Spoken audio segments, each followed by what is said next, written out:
জানাজা দিয়েছে।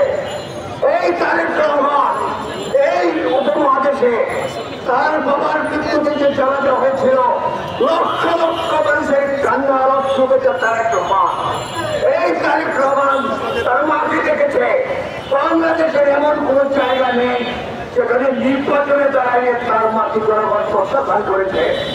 এই তারেক রহমান সে দেখেছে বাংলাদেশের জনগণ তিনবার তার মাকে দেশের প্রধানমন্ত্রিত্ব দিয়েছে।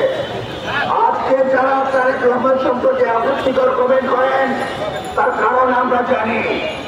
তার কারণ হল এই স্বৈরাচার হাসিনা সংসদে, রাজপথে, গণভবনে এমন কোন জায়গা নেই যেখানে আমার নেতা জাতীয়তাবাদী দল এবং দেশের স্বাধীনতা রক্ষা জিয়াউর রহমান সম্পর্কে এবং রাজের সম্পর্কে এবং তারেক রহমান সম্পর্কে আপত্তিকর কুৎসিত বক্তব্য দেয় নাই।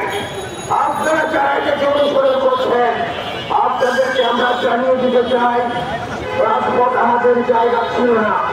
আমাদের জায়গা হলো হাসপাতাল, আমাদের জায়গা হলো শিক্ষা প্রতিষ্ঠান, আমাদের জায়গা হলো সংবাদপত্রের অফিস। আমরা চেষ্টা করি, আমরা চাই এই দেশের জনগণ নির্বাচনের মাধ্যমে তাদের প্রতিনিধি নির্বাচন করে দেশে হারানো গণতন্ত্র ফিরে আসে, দেশ স্বনির্ভর হোক এবং রাষ্ট্র হিসেবে বাংলাদেশ একটা শক্তিশালী রাষ্ট্র হোক। কিন্তু দুর্ভাগ্য আমাদের, আমরা এমন একটা সীমানায় এমন একটা মাটিতে আমাদের জন্ম স্থান, যার তিনদিকে ভারত, একদিকে সমুদ্র। ভারত তার প্রতিবেশী, তার কপালে শান্তি নাই। এই জন্য আমরা এই পরিণত বয়সে বুঝে গেছি সে কয়দিন আমাদের থেকে থাকতে হবে। আল্লাহ যে কয়দিন আমাদের হায়াত রেখেছেন, আমাদেরকে এই দেশের স্বাধীনতার সার্বভৌমত্ব এবং জাতীয়তাবাদী শক্তির বিরুদ্ধে চক্রান্তের সংগ্রাম করে যেতে হবে।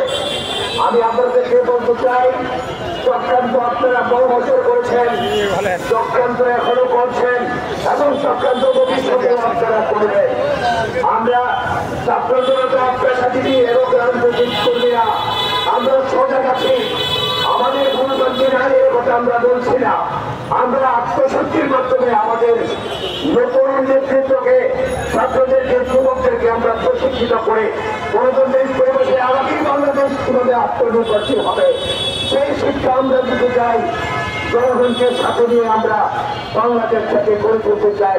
আমরা আশা করব অতীতে যেমন আমরা পরাজিত কষ্ট করে বিজয় ছিনিয়ে আনতে পেরেছি, ভবিষ্যতে বাংলাদেশ গড়ার সংগ্রামেও আমরা জনগণকে পাশে পাবো, সাংবাদিকদের পাশে পাবো এবং বাংলাদেশকে আমরা আত্মনির্ভরশীল করেই আমরা যেন মিলিত হয়।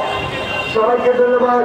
বাংলাদেশ জিন্দাবাদ এবং খালেদা জিয়া জিন্দাবাদ, তারেক রহমান জিন্দাবাদ, শহীদ জিয়া বলব।